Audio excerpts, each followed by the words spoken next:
All right. It's time for erratic weather fights. As you can see, Groudon and Kyogre are still fighting. The weather is going back and forth between sunlight and thunderstorm very quickly. This is a section of Run and Bun known as the Erratic Weather Battles. There are 10 mandatory fights between here and Pacifilog Town. All of them are either permanent sun or permanent rain. But then when you reach Pacifilog Town, we get Rayquaza to break up the fighting, we get a handful of encounters, we get a new level cap, and then it's off to the 8th gym. So, 10 fights, permanent sun, permanent rain, and oh my golly, do these battles suck, okay? Here's the thing.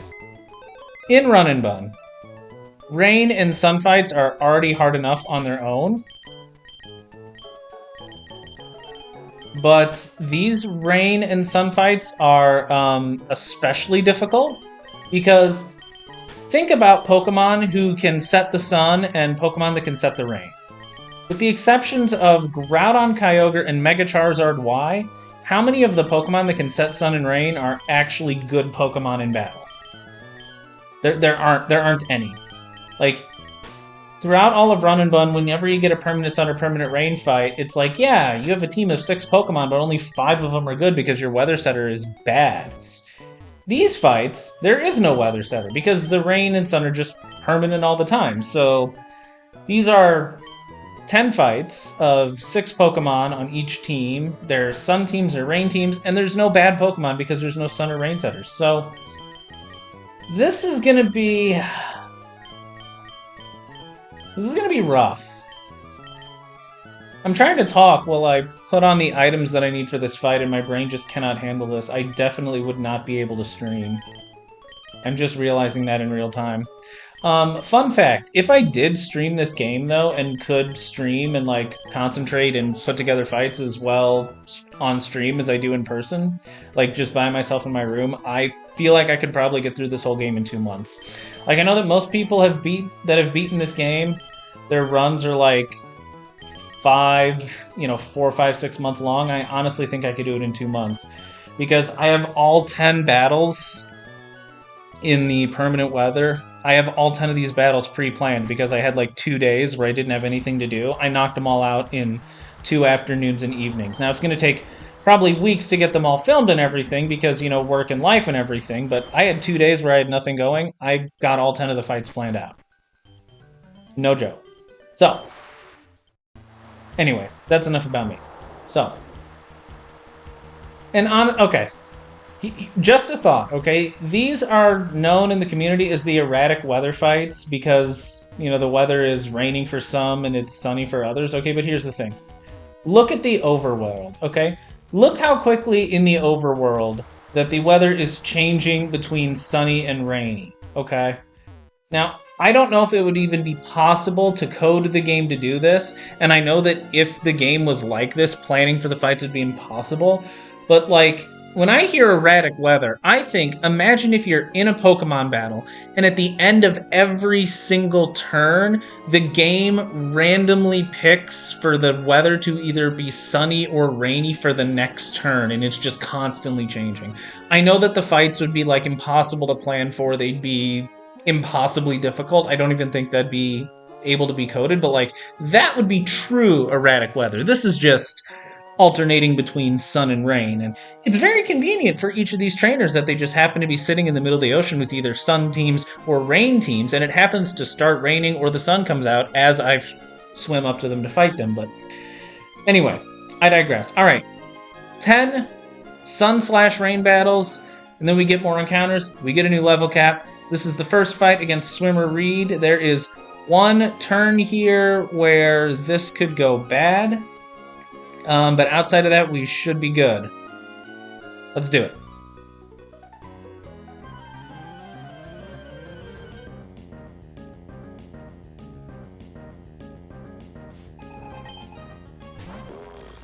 Alright, Swimmer Reed leads this Stunfisk. This Stunfisk has, I think, Shuka Berry is the one that reduces your damage from ground-type attacks, and it's permanent sun. You can't kill this thing with water. It's super hard to get rid of, and it has Stealth Rocks.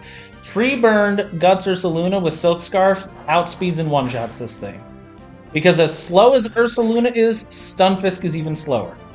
Ursaluna has a slow kill on every single Pokemon in Swimmer Reed's team, and none of Reed's Pokemon can one-shot Ursaluna, so this is just going to be party order now for the switch in. And the reason that is super, super useful is that the next Pokemon coming out is Greninja, and this Greninja is by far the hardest Pokemon on this team to kill. This Greninja has Gunk Shot, it has Weather Ball, it has Dark Pulse, it's got Protean, it's got a Focus Sash. This thing is insanely hard to kill. We know that we're not going to kill it this turn, so we're going to click Facade, activate Focus Sash. Greninja is going to set up Spikes. It always uses Spikes turn 1 unless it has a kill.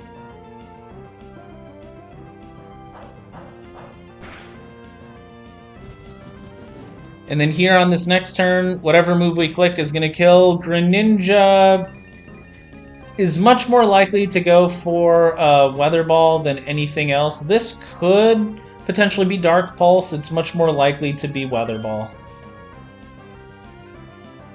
Okay.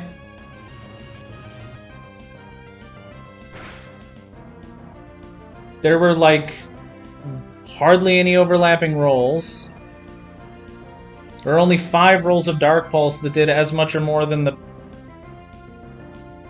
Oh, Dark Pulse can flinch.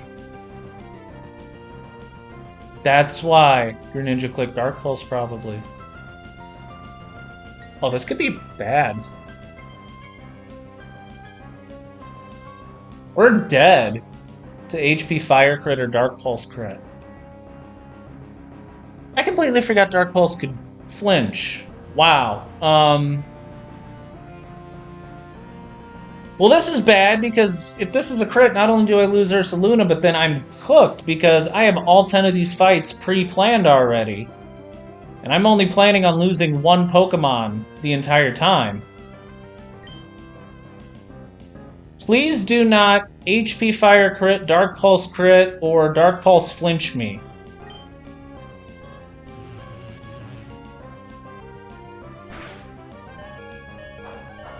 I wasn't worried at all.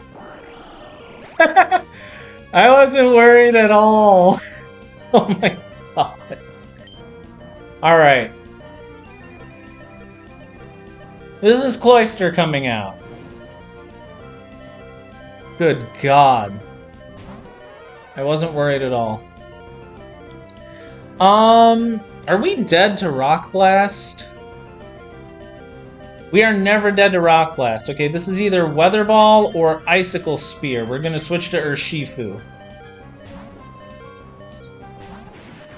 And now we're back on track. Because we have Urshifu out, we have Cloyster out. Okay, we're back on track. We're back to where we need to be. Alright. Black Belt equipped Urshifu outspeeds and one-shots this Cloyster with close combat.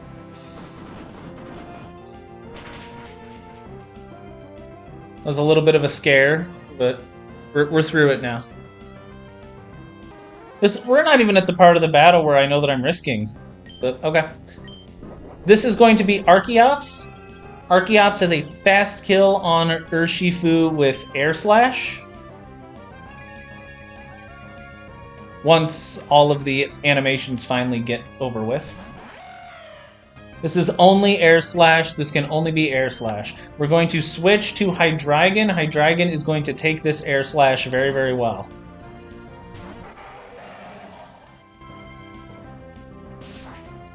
Very nice. Meteor Beam is Archeops' highest damaging move on Hydreigon, so this is always going to be Meteor Beam. We're going to switch into Sneasler. And after spikes and Meteor Beam damage, assuming no crit, we're going to be about half health. This Meteor Beam can never kill.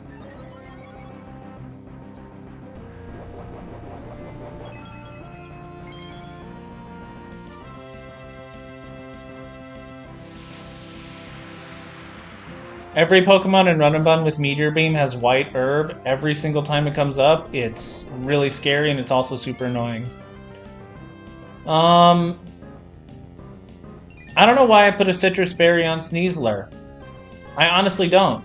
Because we're going to fake out and close combat this Archeops. And even max roll Meteor Beam crit would never put us into HP Grass range on Jolteon, so That was just a wasted citrus berry. That was honestly a wasted citrus berry, which I have over 200 left. Like, there's no way I'm going to worry about running out, right? My citrus berry rolls were, like, insanely lucky. I had so many.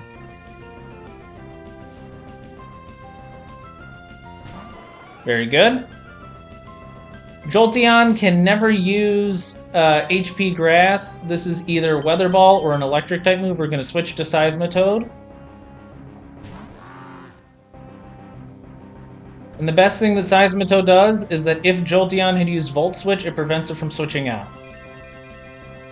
Jolteon now sees a fast kill with HP Grass. On the HP Grass, we're going to switch to Infernape.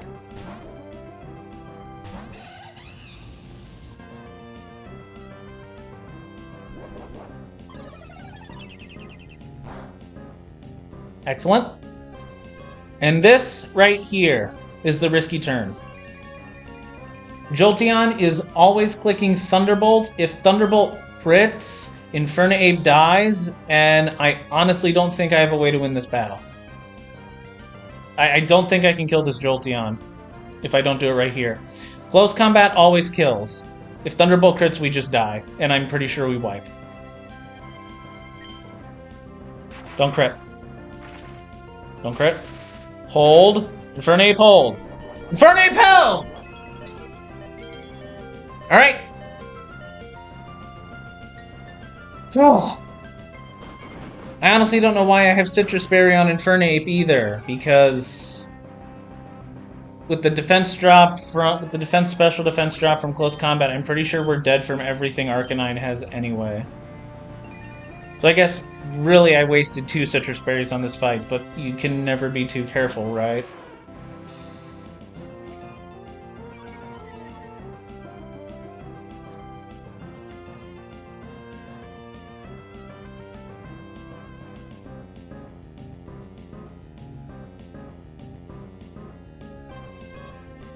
Arcanine does not kill with Solar Beam. Okay, so this is either Flamethrower or Scorching Sands. We're going to go back into Hydreigon.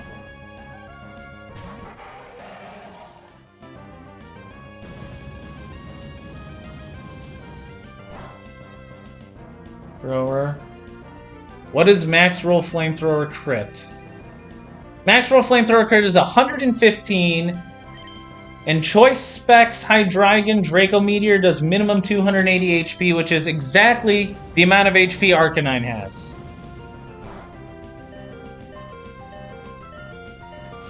Drop a Draco and we win. Alright. 9 fights left until Pacifilog. We get a little box refill. We get a new level cap. Keep it going. Alright, Erratic Weather, fight number 2, double battle against Chase and Allison.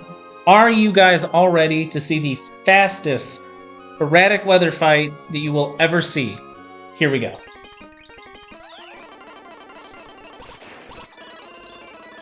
Sneasler uses Close Combat on Colossal, and Weavile uses Knockoff on Bruxish.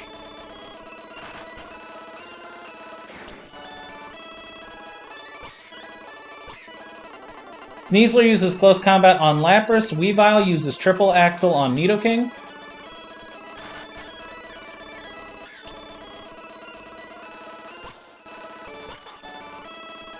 Sneasler uses Close Combat on Heliolisk, and Weavile uses Icicle Crash on Toucannon.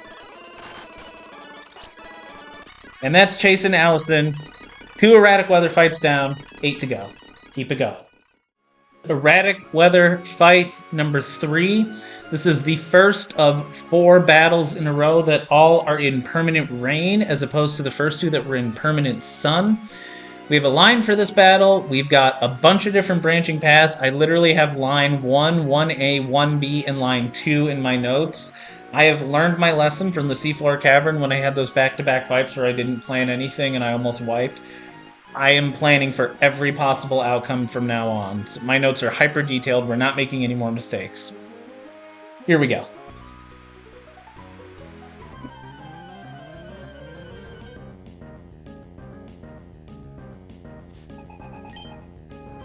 We are leading with Urshifu. Urshifu in the rain and holding a Mystic Water item does so much damage with Surging Strikes. We're going to be clicking Surging Strikes a lot over these next 4 battles because rain boosted, Mystic Water boosted Surging Strikes that always 3-hit and always crit, such a powerful move. This Copper Jaw has a Focus Sash. Surging Strikes completely solves that problem.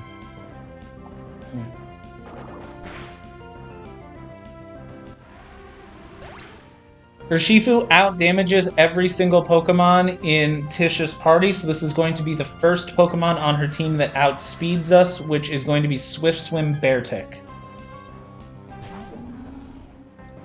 Okay, there's a chance. It is 1 in 25,600, but there's a chance Urshifu can die here.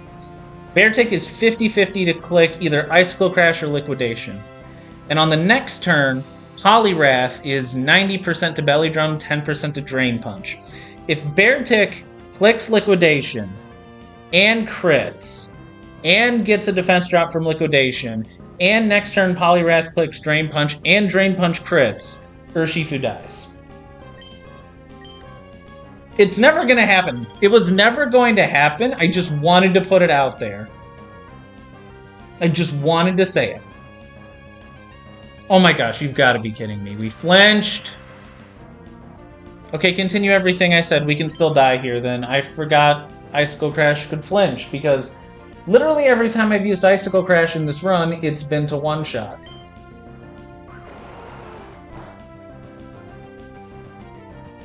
Okay, so no defense drop, so we still can't die. I did not know Icicle Crash could flinch. That is good information to know for the future. What is the flinch chance on Icicle Crash? Now I need to know. I need to know. What is the flinch chance?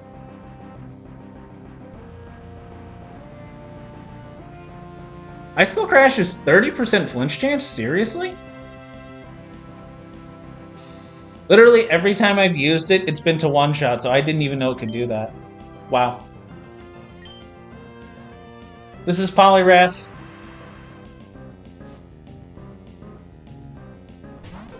There's a very interesting little, an oversight with this Poliwrath. So, this Poliwrath has Belly Drum and it's holding a Citrus Berry.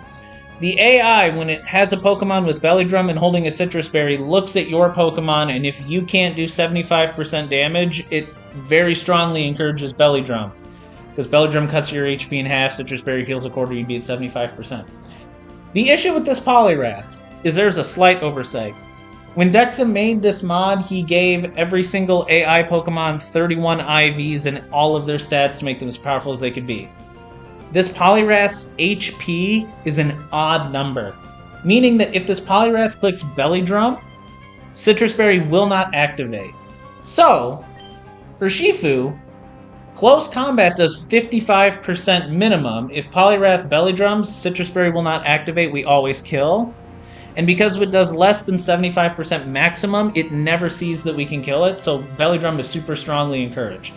It is, like I said earlier, it's 90% chance to Belly Drum. There's a 10% chance this could Drain Punch. If this thing clicks Drain Punch, then we're going to have to go to line 2, but if it Belly Drums, then we're going to stick with line 1. And there we go. And this strategy only works because Poliwrath has an odd HP value. If Dexa gave this Poliwrath 30 HP IVs instead of 31, this would not work at all. This would not work at all.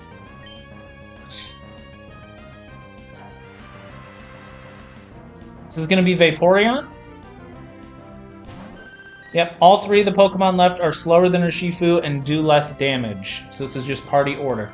Vaporeon is either going to Scald or Acid Armor. We're going to switch to Sceptile. If Poliwrath uses Scald, we're going to follow the notes for line 1A. If this is Acid Armor, we go to line 1B. It makes a slight difference in how the battle plays out at the very end. And there's Scald, so we are on line 1A. Sceptile was pre-damaged, so the minimum roll of Scald always puts us into Overgrow. Sceptile with Overgrow, plus also holding Choice Specs, is always able to one-shot Vaporeon. Believe it or not, Overgrow Sceptile with no item and Choice Specs Sceptile without Overgrow could not kill Vaporeon Leaf Storm. It's insane how bulky Vaporeon is. Because we're on line 1A instead of line 1B, this is going to be Comfey first and Phalanx second. If Acid Armor had been clicked instead of Scald, this would be Phalanx first and Comfey second. Okay. Comfey is always going to be his Dazzling Gleam. Dazzling Gleam kills Sceptile. From here, we're going to go to Golisopod. Golisopod is pre-damaged, so that minimum roll of Dazzling Gleam is going to activate Emergency Exit.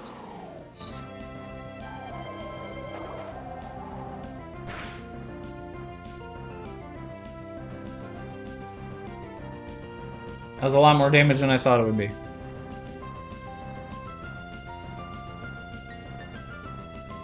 Oh, sorry. We were pre-damaged so that if we were on line B, 1B, and Phalanx came out before Comfey, minimum roll Poison Jab from Comfey would always activate Golisopod Emergency Exit. So we were always Emergency Exit for minimum roll Poison Jab out of Phalanx, and max roll Dazzling Gleam crit out of Comfey could never kill. We bring Urshifu back out, and Urshifu outspeeds and one-shots both of these last two Pokemon with Surging Strikes.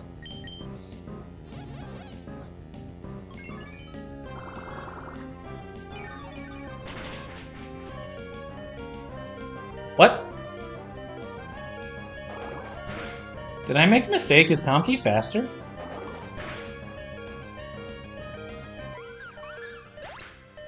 Editor, put this on the video. I'm looking at the damage calculator right now.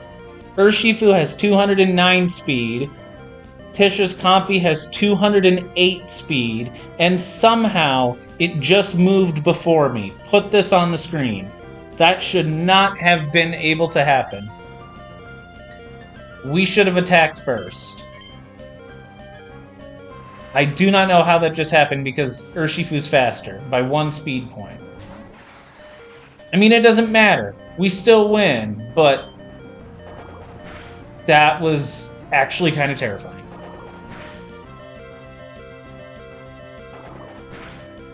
Okay, I guess we win. Erratic Weather Fight 3 completed. 7 more to go. Don't know what the heck that was at the end. Keep it going. Alright, Erratic Weather Fight, number 4. This is against Clarence. This is the only one of the Erratic Weather Fights that also has terrain. This is rain plus electric terrain because this is Thunderstorm fight. Here we go. It's a really good thing that I double-checked my notes before I started this fight, because I made a mistake in my notes. I forgot to give Urshifu Mystic Water, and without that, Urshifu would have died in this fight, and I might have wiped. So, always double check your notes before you start. Hydreigon outspeeds and just is going to one-shot this Dragonite with Draco Meteor.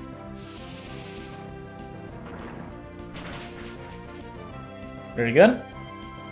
Hydreigon is pre-damaged, so that Armaldo always sees a fast kill with Leech Life. Okay, I guess I should clarify. Armaldo Leech Life maximum damage is 240, so if I was 240 or less HP, Armaldo would always come out. But at 204 HP, I'm dead to minimum roll Leech Life, so this Armaldo can never click Sword Dance. We're going to switch to Urshifu. This Leech Life is going to do nothing.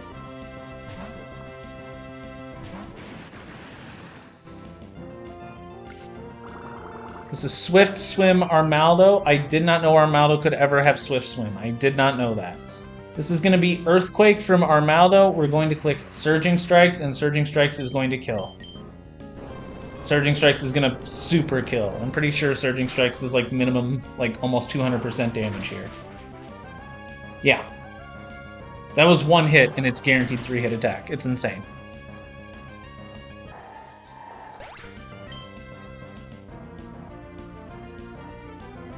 This is going to be Jinx, because somehow Jinx outspeeds Urshifu. Jinx is way faster than you would think it is. This is either Psychic or Freeze Dry. Do both of them kill from this HP? From this HP, both of them do kill. So this is 50-50 Psychic or Freeze Dry. We're going to switch in Metagross to take this attack. Metagross has an Aspire Berry in case this is Freeze Dry so that it can never freeze. And there's the Psychic. And since that was Psychic instead of Freeze Dry, then that means we don't have to worry about what Sceptile potentially switching into Weather Ball over Psychic in 2 turns from now. We're going to outspeed and kill this with Bullet Punch. I guess we don't outspeed with Bullet Punch, it has priority. And this thing has a Sash, so we can't one-shot it. Nasty Plot doesn't matter. This Jinx literally cannot touch us. Like, the highest damaging move that Jinx has on Metagross is Aura Sphere, which does at most 26%. Metagross is such a good counter for Ice types. This is going to be Seismitoad. Seismitoad outspeeds Metagross because it is also Swift Swim and it outdamages with Earth Power. I don't actually know if it kills at this HP. Let me check. It actually does. It actually can kill at this HP. That's insane. We're going to switch to Sceptile on this Earth Power.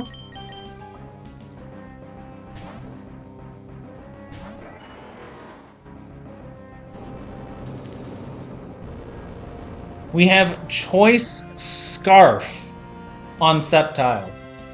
Choice Scarf Sceptile outspeeds the Seismitoad to Swift Swim, and we're just going to use Quad Super Effective Leaf Blade to kill.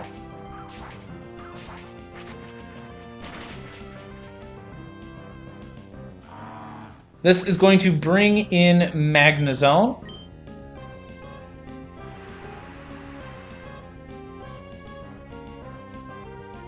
Beautiful. This brought in Magnezone because Magnezone outdamages Sceptile. This is going to be either Thunder or Flash Cannon. We're going to switch to Seismitoad.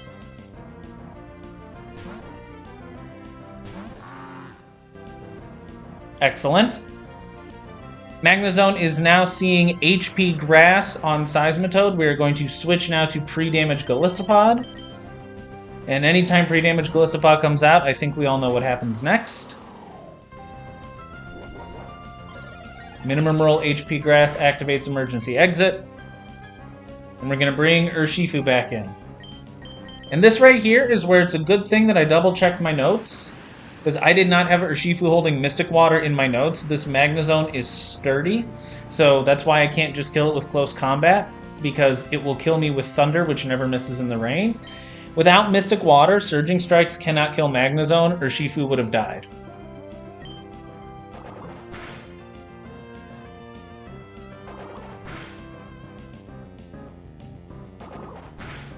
It was very close, but it does kill.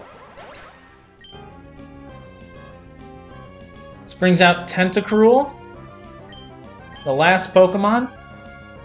And I don't necessarily have a plan for this per se, but we should be fine. This thing's only damaging move is Scald. It can't click Protect because Urshifu has Unseen Fist. It could click Toxic, which might not matter. It could click Substitute, which I believe since we two-shot it, it can never substitute. So this is probably just Scald, I think, here. We're going to click Surging Strikes and see what happens.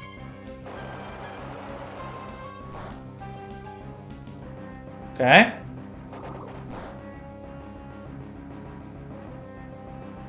We are always dead to Scald Crit. And that was pretty good damage.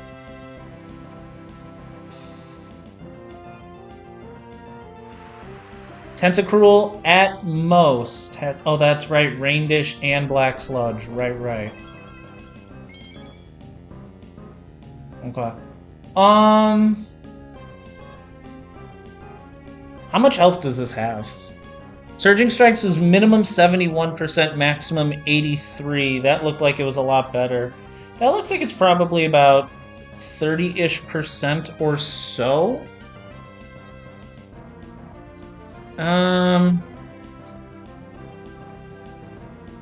If I go... I should be able to just do this.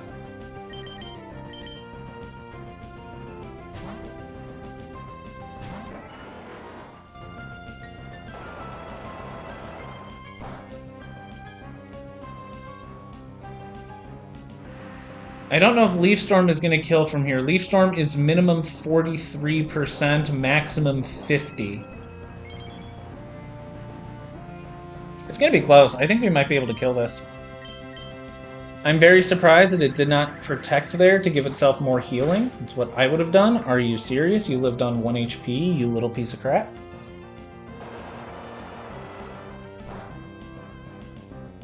It's completely fine.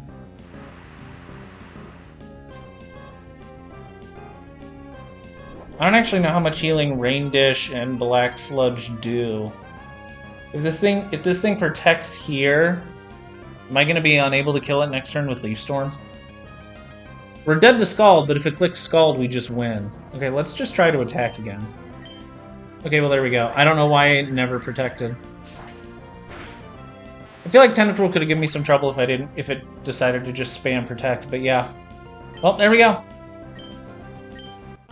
That is Clarence. That is fight number 4 in Erratic Weather. 6 to go. Keep it going.